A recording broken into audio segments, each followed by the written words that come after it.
Every battle is both a victory and a defeat. It depends which flag you fly.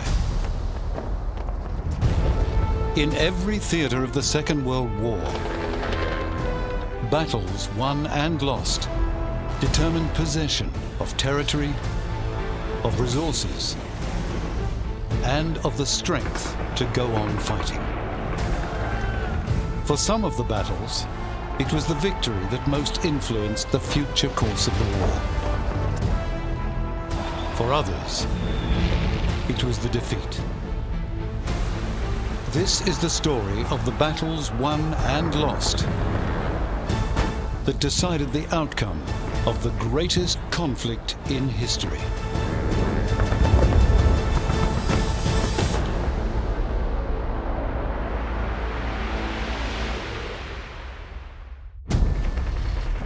A war that reached every continent and touched every sort of terrain, demanded every sort of strategy.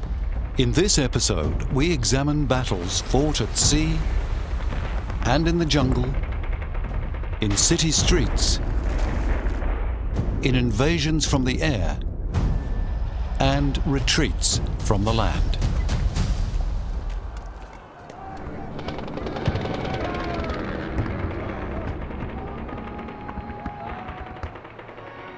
Spring in Paris, over the Eiffel Tower, over the cities and towns of Europe hangs a pall of fear and death.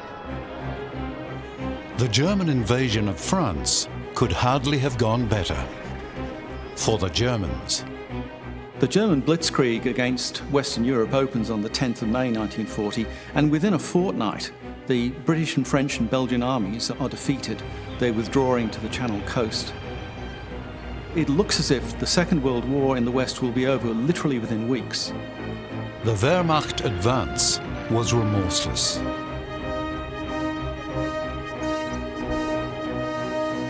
Army Group A, in the center of the offensive, wheeled towards the coast, pushing the French First Army and the British Expeditionary Force towards the sea with the finesse of a sheepdog. Pressing from the north, von Bock's Army Group B further penned the Allied force.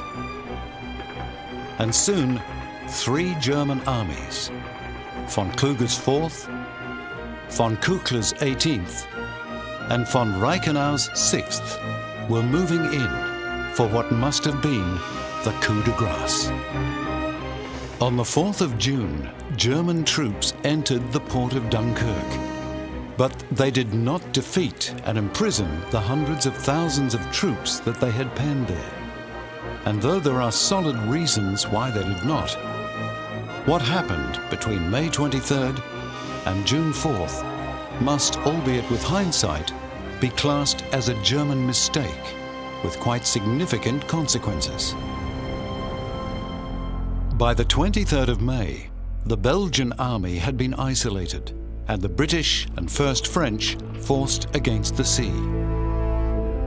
Von Runstedt, commanding Army Group A, issued what has famously become known as the stop order. The Germans have been fighting for 3 weeks, invading Western Europe. Their forces are exhausted. So the German generals, and not as many people think, Hitler, ordered them to stop on the perimeter of the Dunkirk beaches. So in effect, the Germans hand Western Allies a few days' grace. So why did von Runstedt and Hitler halt their smashing offensive? The panzer divisions had been reduced by 30% in the Blitzkrieg that had brought them to the Channel. And the bulk of the French military machine lay undefeated, as indeed did the greater part of France.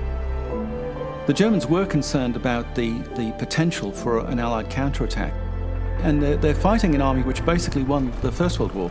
So the Germans are concerned that their enemy is giving in too easily. So yeah, there was a very sensible prudence on the part of the German commanders, who also knew that their own troops were disorganized by success. When Hitler visited von Runstedt, his acceptance of the stop order was made easier by the assurances of Reichsmarschall Hermann Göring. who agitated for and guaranteed the success of leaving it to his Luftwaffe to finish off the trapped Allied troops. The country around Dunkirk is not suitable for armoured warfare. It's flat, but it's cut up by canals and drainage ditches. In fact, it's very similar to the fighting in the First World War in Flanders, which the senior commanders on both sides, including Hitler, remembered from 20 years before. On the day that Hitler and Göring made their plans, the British commander, Lord Gort, took a unilateral decision. He would not risk losing his entire command by participating in General Weygand's proposed and wildly optimistic offensive, which imagined a breakout to link up with forces further south. Gort decided instead to withdraw the British expeditionary force on Dunkirk, from which they could be evacuated, to fight another day. That evacuation, Operation Dynamo, would begin on May 26th. Gort's was not the only unilateral decision of the unravelling alliance. On May 27th, without consulting his allies, King Leopold of Belgium offered his surrender to the Germans. Admiral Bertram Ramsay, who had been alerted as early as May 20th of the possible need for an evacuation, had brought together a large and decidedly motley collection of vessels with which to carry off the troops assembling at Dunkirk. British ships, cruisers, destroyers, yachts, paddle boats, anything that could float, for the British were determined to save their men. The shortest route had to be abandoned when Calais fell, and ships would have been within range of the Calais shore batteries. The second, Route X, was vulnerable to unswept mines. And so, the longest passage, north to the Quinte Buoy, west to the Goodwin Sands lightship, and south to Dover, a journey of 160 kilometers, was chosen of necessity. As it became clear what was happening, the Luftwaffe's action against the evacuation intensified.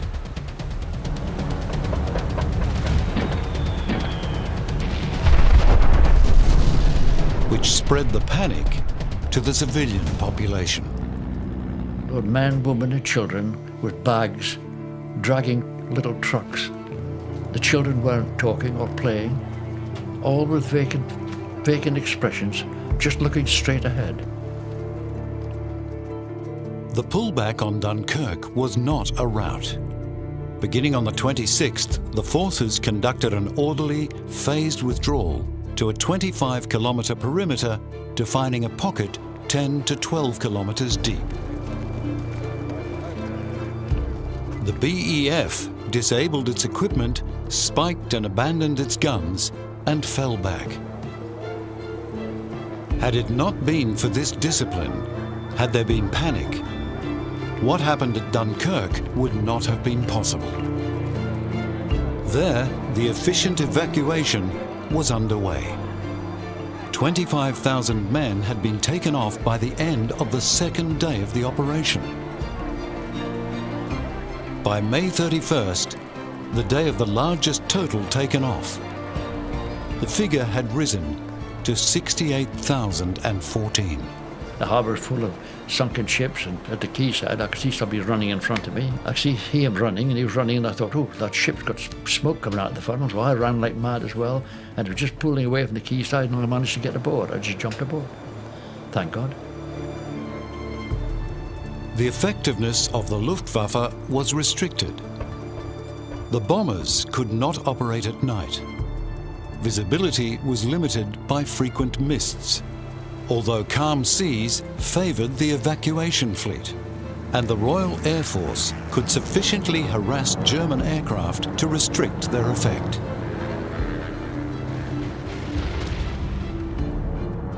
By the end of Operation Dynamo, the RAF had lost 177 aircraft, the Germans 240. Had the Germans not halted on the 23rd, it is unlikely that such an evacuation could have been conducted. The evacuation of Dunkirk means several things. I mean, in sheer practical terms, it means that the British have literally hundreds of thousands of men to continue the fight. Secondly, they've got not just British troops, but French troops especially. So there's a free French army created in Britain because of the evacuation of Dunkirk.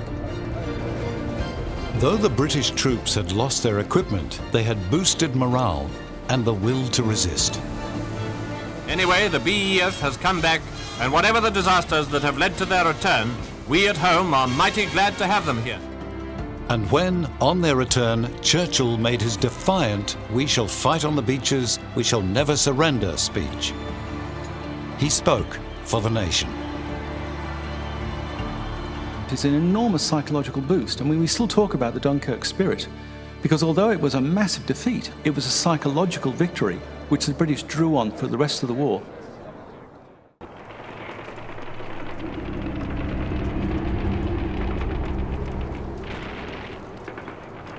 In 1937, Japan launched a full-scale invasion of China. It did not go to plan. Progress was slow, resistance more stubborn than had been anticipated. In 1939, Japanese colonial ambitions suffered a further check on the Mongolian border, where Soviet troops inflicted a decisive defeat. It all strengthened the hand of that faction in the military, which argued that Japan's expansion should be south. To Japan, it was the southern resources area, and dressed up as the Greater East Asia Co-Prosperity Sphere, it would give Japan all of the living space and raw material that she needed. What we need to remember here is that this is an age largely before synthetic products. That Japan had been fighting a very costly war in China. The way that it saw finishing that war was it needed more resources. The Japanese leadership saw that they had no choice but to seize the resources of the Netherlands East Indies. Not only are the Dutch East Indies of great strategic value, but also they contain great material wealth. Oil, for instance. Their aims were to do it quickly so they could release the troops needed to send them back to fight the war in China, so that they could grab those resources in the Netherlands East Indies and start shipping them back to Japan before the United States started to gear up for war. December 7th, 1941.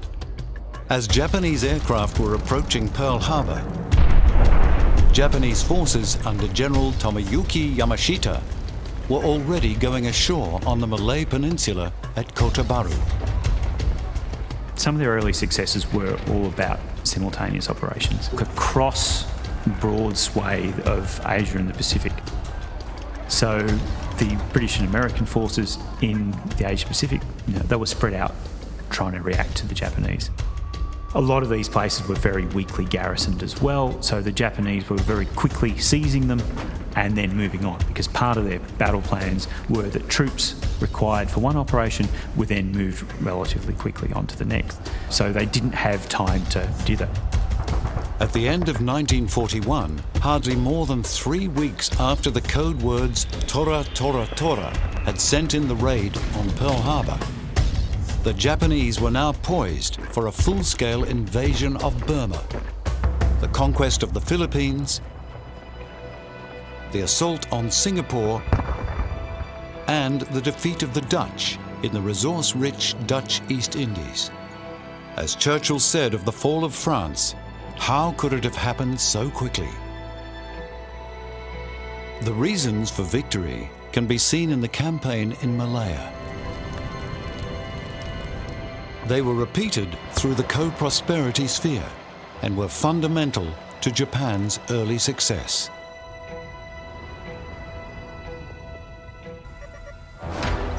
When Japanese transports, more than 20 of them, brought Yamashita's army group ashore at 7 sites on December 8th, they were virtually unopposed. British forces were in their habitual deployment, particularly in strength around the Butterworth base, and had not been moved despite the growing threat of Japanese militarism and the presence of the Japanese force across the Gulf of Siam. The 5th Infantry Division quickly secured the air bases at Patani and Singora. Taking Singora, where the peninsula narrows, made possible the movement of Japanese forces across to the west coast. And that meant that Yamashita could advance on 2 fronts, dividing the defenders. The Japanese maintained flexibility in action. The east coast, thinly defended, was little more than a march southwards. The west coast required different tactics, and they got them. Hook actions either left strong defensive positions impotent in the wake of troops that had bypassed them, or more usually, encircled and smashed them. In places, these hooks meant moving through jungle that the British had deemed impassable, an echo of the French mistake that was exposed by the advance through the Ardennes. The terrain is exploited by the Japanese in a way that it's not by the British. They never quite managed to work out how to prevent the Japanese outflanking, both using the forested areas, but also what the Japanese do in Malaya as well is make use of small craft to outflank British positions on the land by outflanking movements using the sea. All the early reports from Malaya spoke of heavy and confused fighting with the Japanese gaining ground. This is typical Malayan country, almost the only place in which troops can deploy being the plantation. The Japanese had been specifically trained in jungle warfare. The British and Commonwealth forces had not. Their strategy had suffered from traditional textbook planning which had, in a way, suffered from imperial hubris. There's a lot of racial prejudice underlies the Allies' initial reading of what the Japanese military is capable of. And so it underestimates its ability to manoeuvre. It underestimates its ability to fight. It underestimates its willingness to utilise the terrain to its advantages. It underestimates the capabilities of its aircraft, and thus the Japanese are able to wrest control of the skies in areas that they're fighting very quickly. Speed was fundamental to Japanese military thinking, so it was engineered into every aspect of the operation. Troops, not only in the Malay campaign, but everywhere and throughout the war, travelled with very little in the way of support. When, by the 21st of December, British formations received the order to concentrate on a line behind the Perak River, it was too late. Japan would continue to record victories, pushing and pushing faster than their opponents could recover, so that Singapore, the Philippines, and the East Indies would all fall. If there was a true Blitzkrieg in the Second World War, it was this one. In a matter of weeks, Japan had gained for itself 1/6 of the surface of the planet. It seems for a while that you have this superhuman enemy, this soldier who can keep going and going, who fights like the devil, who doesn't fight the way that Western forces expect to fight. It also means that there's a vast amount of territory that, if the Allies are going to win the war, that they have to recapture from the Japanese. But after 6 months, the seeming invincibility of Japan was stopped in a great naval battle in a place called Midway.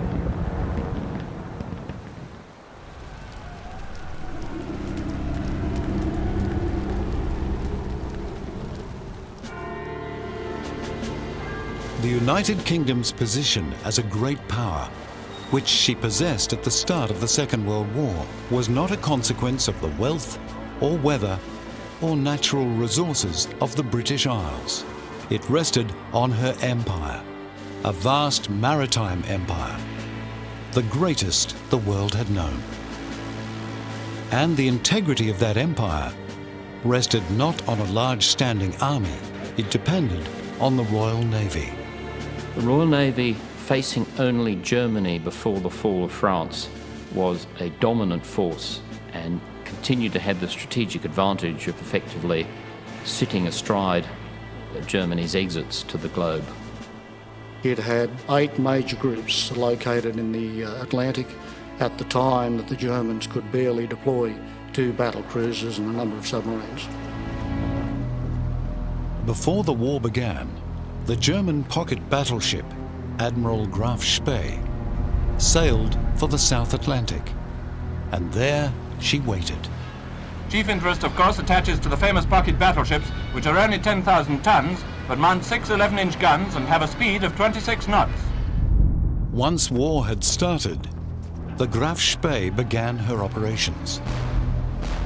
Between the end of September and the end of October, she sank 6 vessels in an area that straddled a major sea lane for ships, travelling around the Cape of Good Hope.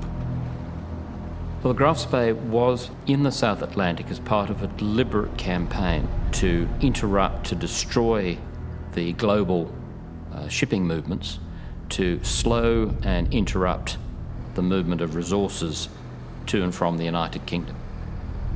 By November, the Royal Navy had formed 6 task forces to find and sink the battleship. In early December, Graf Spee claimed 2 more victims, but they did not go down without sending radio signals that influenced Commodore Harwood, commanding Force G, to concentrate his forces on the Falkland Islands.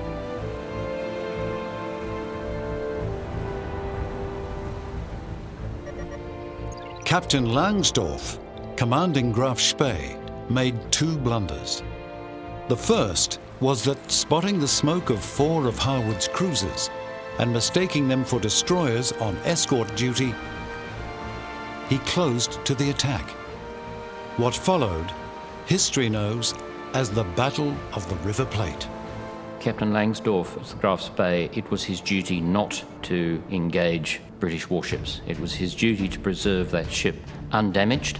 As soon as he detected British ships, he should have tried to go in the opposite direction.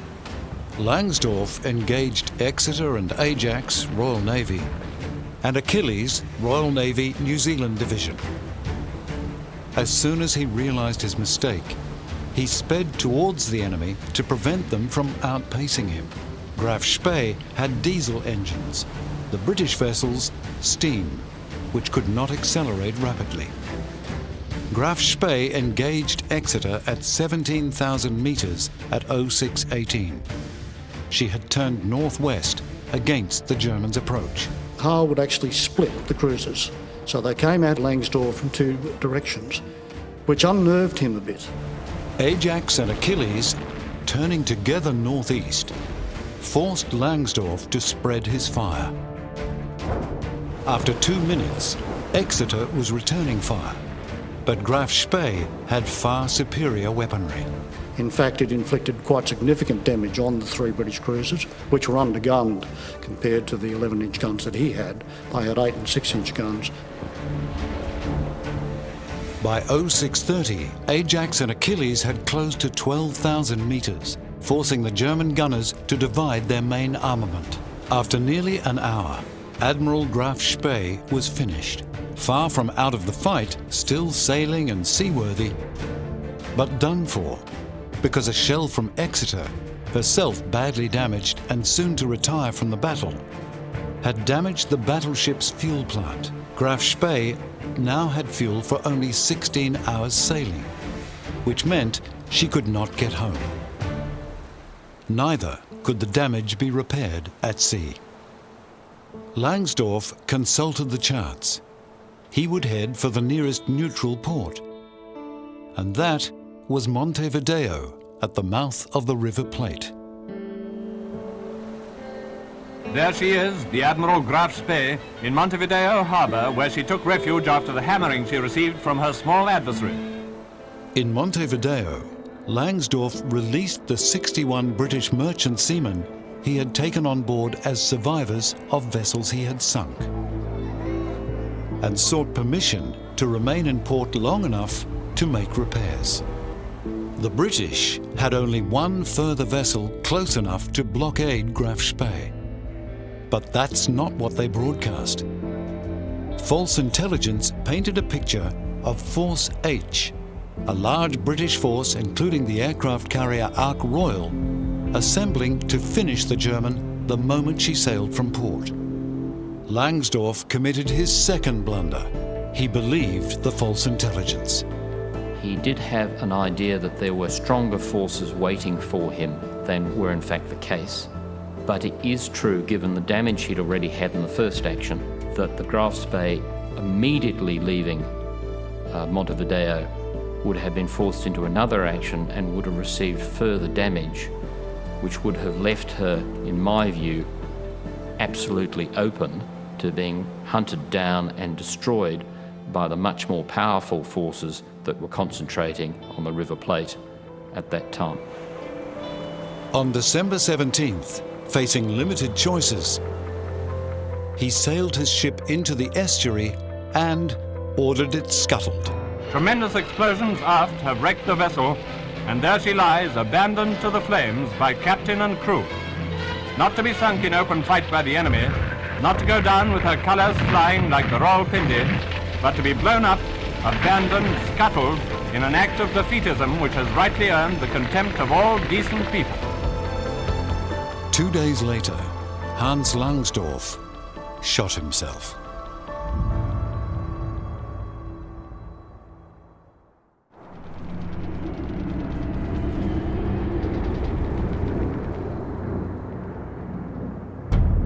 Even as an army marches to certain victory, a wrong step can lead to a setback, a defeat. The Allies had been grinding on from their Normandy beachhead, moving north and east, pushing the Germans back and approaching slowly against resistance towards the Rhine and the moment when they would set foot on German soil. Market Garden is a bizarre battle because it arises from Field Marshal Bernard Montgomery's desire to bolt into Germany. Field Marshal Montgomery, the British commander, and Dwight Eisenhower, the American Supreme Commander, had a very uneasy relationship. They had fundamentally different ways of commanding, of projecting themselves, and they disagreed about the strategy for the Allied advance into Germany, which they had to do in order to defeat the Third Reich. Eisenhower, I think sensibly, wanted to advance on a broad front. Montgomery had a bizarre idea to punch a hole in the German defences, to break into the North German plain. Montgomery hoped his plan might also answer those critics of his conduct following D-Day, when some had thought him overly cautious. Operation Market Garden was not a cautious plan, and following Eisenhower's approval, he received the troops and resources that he needed. The new move was shaping up, and everybody knew it was to be another of those combined operations.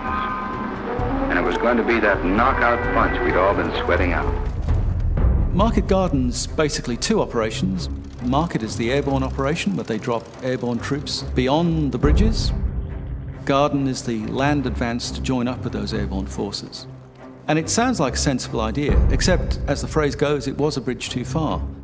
For Montgomery's plan to work, it was essential that every phase of the operation was a success. Every bridge secured.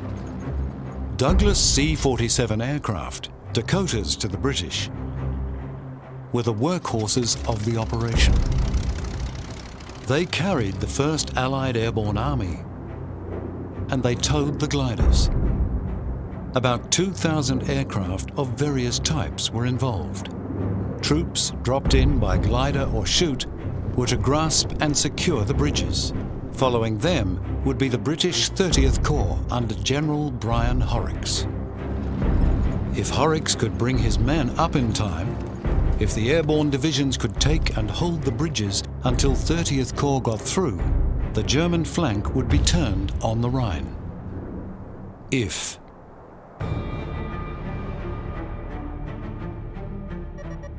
On September 17th, the operation was launched. Then we were over the DZ, and it was red on, stand up, hook up, green on, go, and out we went. Feet together, head down, shoulders round, feet together, watch the ground, bump, that was it. 101st Airborne quickly secured the canal bridges. 82nd took Grava, but was forced back from Nijmegen by a strong counterattack. But on the 18th, 30th Corps linked with the 101st. and the next day, supporting the 82nd, renewed pressure on the bridge at Nijmegen. The bridge fell to them, and Operation Market had succeeded. The British 1st Airborne had achieved its initial objective on the first day, the 17th. Both paratroop and glider units were well grouped, and after a hard fight, the bridge over the Rhine was secured. 3 battalions made north, centre and southerly advances, but only 2nd Battalion in the south had reached its final objective on the northern approaches of the bridge. And there it stuck. The bridge was a long way ahead of 30th Corps. A bridge too far, in fact, unless German resistance was moderate. It wasn't. By this stage of the war, the Western Allies have got almost total command of the German secret intelligence. They're reading German messages virtually as soon as they're sent. What they did know, but what wasn't passed on to the troops who were responsible for actually carrying out this operation, was that in exactly the place where the paratroops were to be dropped, there was a German panzer division resting and re-equipping. So they literally dropped the 1st Allied Airborne Army onto the top of a German SS panzer division. And that's where things started to unravel, for they were strong units. They were the 9th and 10th SS Panzer Divisions, and they pressed on the British bridgehead with superior numbers and weaponry. On the 21st, the Polish brigade was dropped south of the Rhine. They had been delayed in joining the battle by bad weather, and poor intelligence dropped them into strong German positions where, instead of being able to force a way through to reinforce 1st Airborne, they were cut to pieces. Airborne troops are, comparatively speaking, only lightly armed, and landing behind the enemy's lines, they face the prospect of engaging fully equipped, heavily armed forces, thus all the hazards of an isolated operation. Further compounding 1st Airborne's situation was the loss of their drop zones. Malfunctioning radios made it almost impossible to advise the RAF of this.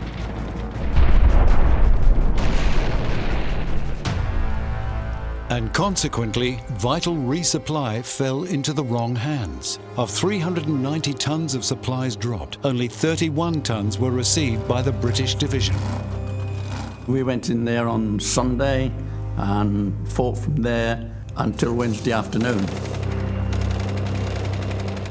And there weren't many of us left then, and ammunition was pretty well non-existent.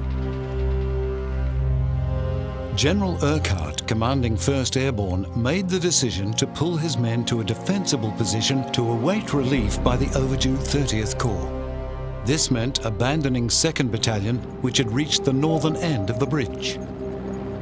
German troops, meanwhile, cut across the British line of advance south of Uden, further slowing the relieving column.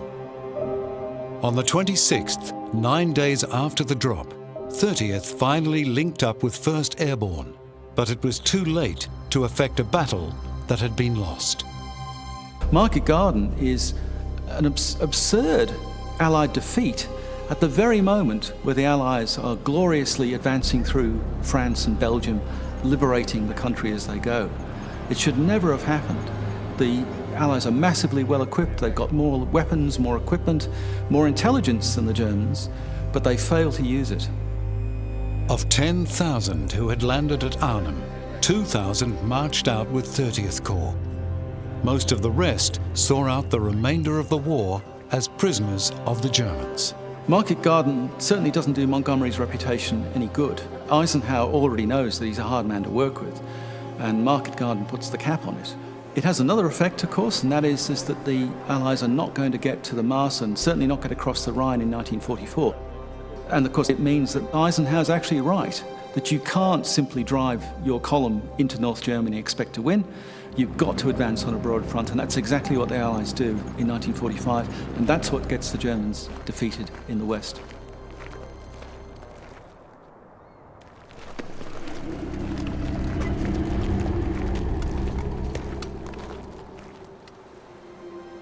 The overwhelming size of significant actions, like the landings at Normandy, or Japan's epic sweep through the Asia-Pacific region dominate our view of war, distracting us from campaigns unfairly referred to as sideshows.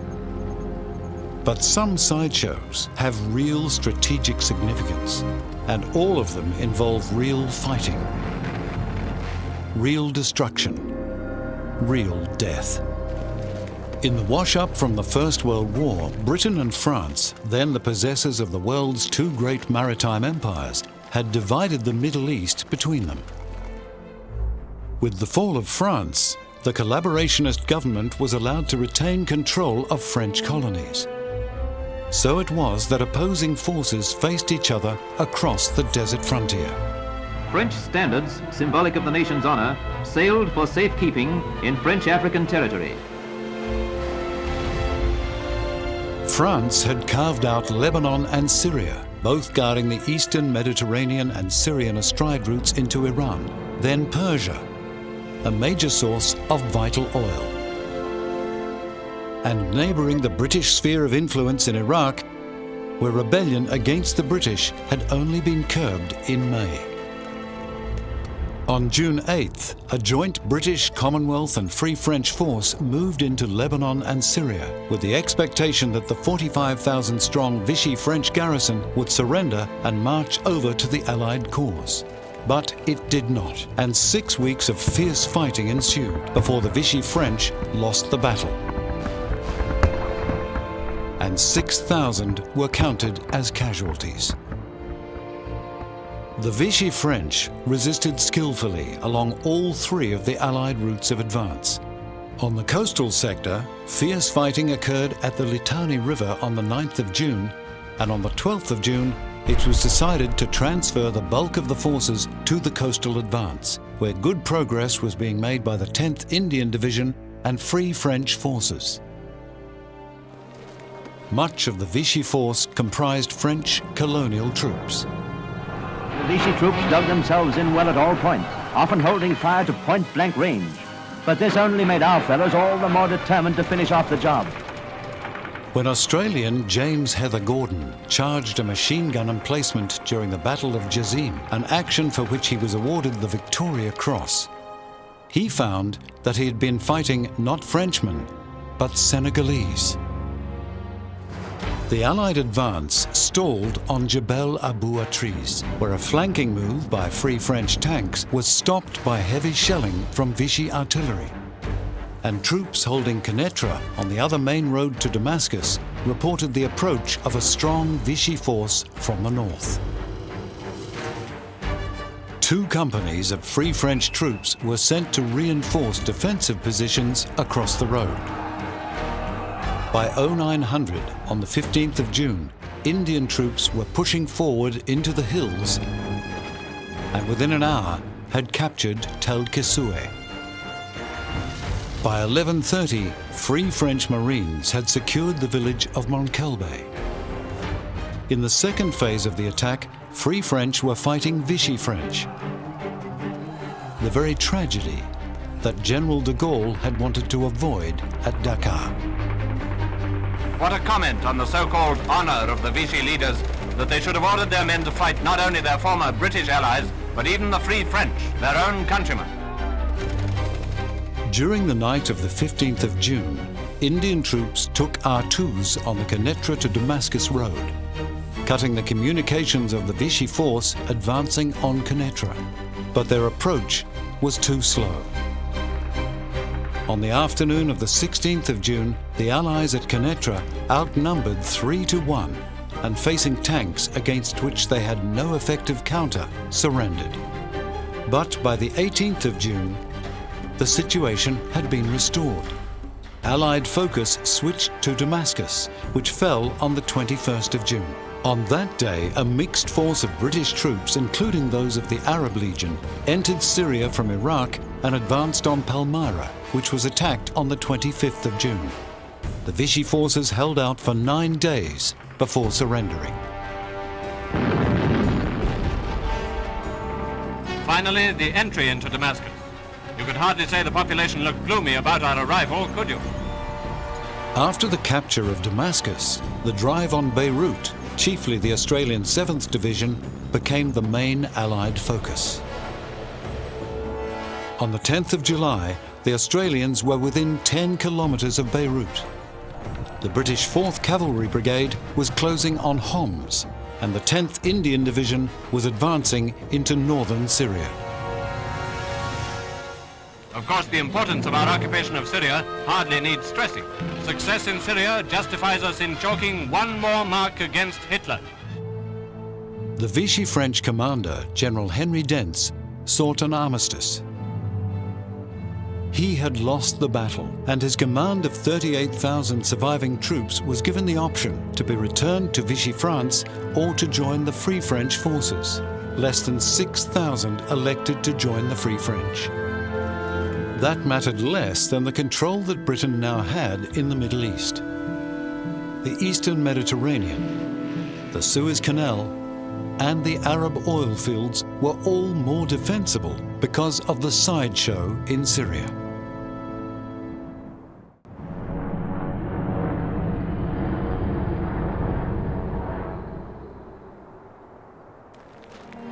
On the 25th of April 1945, American and Soviet troops made contact.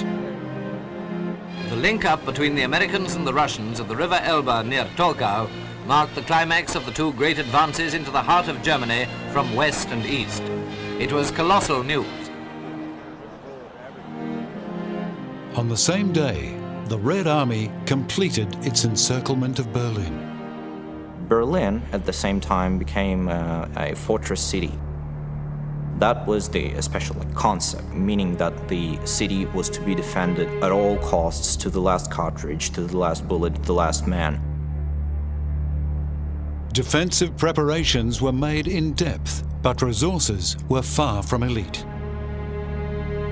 The numbers in Berlin, well, there are no concrete numbers. Mostly it was a mishmash of units, so police units, Hitler Youth units, and Volkssturm units, just people's militia, made of those who were not able to serve in the regular army because they were either too young or too old or had some sicknesses, health issues, pretty much everything they could get.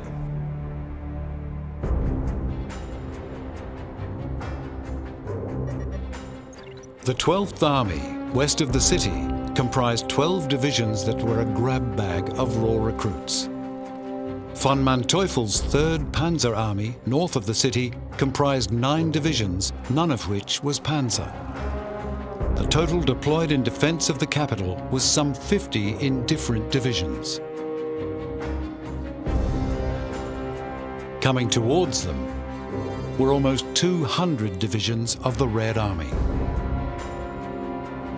And as they came, they scorched the earth. The Soviet offensive was designed to ensure the fall of Berlin no later than May Day, May the 1st. Soviet forces began to move on April the 12th.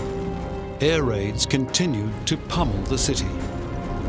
The Berliners, they built tram barricades, piles of rubble to block the streets, but how could that help really? Because 7 Soviet armies were advancing exactly on Berlin, and the Berlin garrison had less than 100,000 men. This is less than a corps against 7 Soviet full able-bodied armies.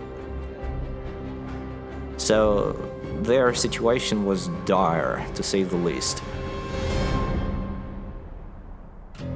Zhukov's 1st Belarusian front in the center, Konev's 1st Ukrainian front to his south. Rokossovsky's 2nd Belarusian to his north would race each other for the prize. On April 16th, Zhukov's offensive began when 3 red flares shot skywards and 140 searchlights were turned on in the eyes of the enemy. Then 3 green flares signaled the start of a ground-shattering bombardment. Literally so shocking that entire villages collapsed and whole forests exploded as 8,983 Soviet guns opened up. The bombardment lasted for 35 minutes. Then, abruptly, neatly, it stopped.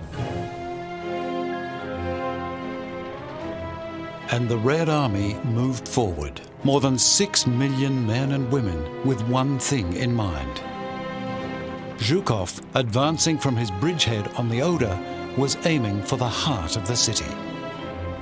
The Germans, mostly the SS units, they were tough in battle, but nothing could save them. This is obvious, because the Soviet soldiers, they were so close to the victory that they were waiting for, fighting for, hoping for 4 years. Now there is a moment of revenge, especially for those who lost their loved ones or who went through the occupied territories in the Soviet Union and saw the horrible massacres and all the outcomes of the genocidal policy that the German state was executing in the occupied Eastern territories. So now they were fighting with even more rage, more anger. Retribution is incidental in the course of military operations, but certainly here in Berlin there was all the evidence of it. Retribution for the havoc caused by Hitler's Huns in Leningrad and Warsaw, London, Coventry, Rotterdam, and all the devastated cities of the Allies. On the 26th, the city center was ringed, and Soviet forces advancing house to house, room to room, moved in. Their objective was the Reichstag. Въехал в Берлин. Ну, в Берлине воевали сложно было, конечно. Мы прорывались к Рейхстагу, помогали пехоте туда продвигаться, пробивались, и везде это. Нас тоже много подожгли, наших машин много. Я как-то остался, вроде ничего. Berlin was hell, pretty much. This was hell. A number of those who fought, they remember that it was hard to tell if it was night or day, because thick black smoke was covering the sunlight. The smoke that was lit by the fires of knocked out tanks and buildings. Screams in the air, screams of those wounded, because Berlin was full of civilians that, of course, were dying during the course of the battle. And dust from the destroyed buildings was always in the air. It was hard to breathe all the time. It cracked on the teeth of those who fought.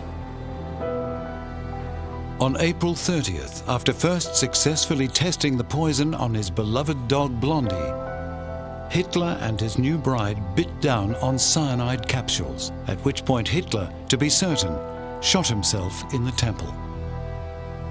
The Red Army was 200 meters away. The next day, the Reichstag fell, and the red flag was famously hoisted on its roof. General Helmut Weidling, commanding the military garrison, surrendered the city. Berlin as a capital, as a city even, was dead. This was what remained of the Reichstag, the building which gained worldwide notoriety when the Nazis seized power. Дальше картинка сразу. Берлин преобразился. Покрылся белым цветом. Из окон, балконов, где только можно, белые полотнища. Простыни, наволочки, что угодно белое было, вывешивали. Берлинское население, не подтверждало, а само капитулировало, сообщало о своей безоговорочной капитуляции. The battle for the capital had cost more than 300,000 Soviet casualties, perhaps a similar number of German casualties, and in addition 480,000 German prisoners who had failed in their attempt to break out west to surrender to the American, British and French forces from whom they expected kinder treatment. The capital has fallen, but the resistance still was going in the north. Some troops were still fighting for the Third Empire that did not exist, that lasted for only 12 years. The last of the last, they just decided to give themselves in late May 1945. This was the end of the Reich.